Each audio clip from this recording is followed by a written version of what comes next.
Welcome back, Tigers! In this video, we will learn a simple solution to prevent users from deleting products on a quote. If your team deletes products off of a quote after it's been sent to a customer, you will lose visibility into what changed, and it will be impossible to report on which products prospects removed during negotiations. Now let's go check out how to build this simple flow. All right, here we are in Salesforce, and our first step is to go set up a flow.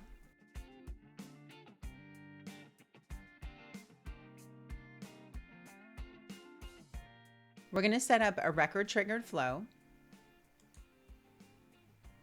This is going to fire on the quote line item or quote product object, and it's going to fire before the quote product is deleted from the quote. We don't have any condition requirements here, and our first step is to add in a decision element. This decision is going to check for our quote status and to see what value it is, because we only want to prevent our users from removing products from quotes that are presented, accepted, or denied. So if the record that triggered this is related to a quote that has a status of presented, so you want to make sure you go from the quote line item to the quote and then to the status on the quote. If that equals presented, and then I'm just going to copy this here. And we'll do accepted or denied.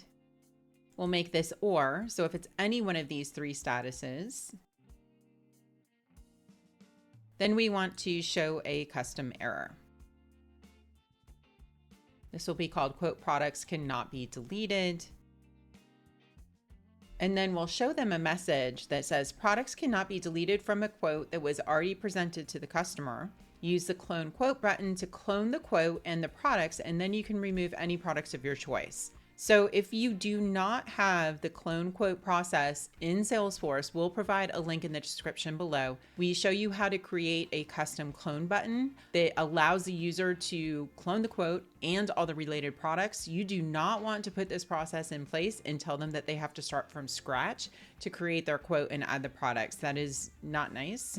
And we love our sales teams, don't we? So make sure you put that clone quote button in first. Now that's it. That's all there is to this flow that we're creating here. So we'll go ahead and name it, give it a description, and activate it.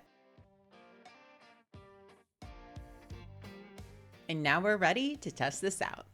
So let's go over to an opportunity here. And we have this opportunity, and I've got some quotes here that are denied and accepted. So I can go to this quote and I can try and delete a product from this quote.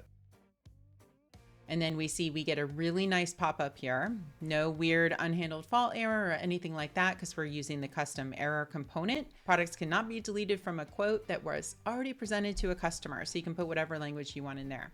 And that's as simple it is to block users from deleting quotes. You can also put this on the opportunity product object too, to prevent them from deleting opportunity products too. Now what happens if you need a kill switch for this process?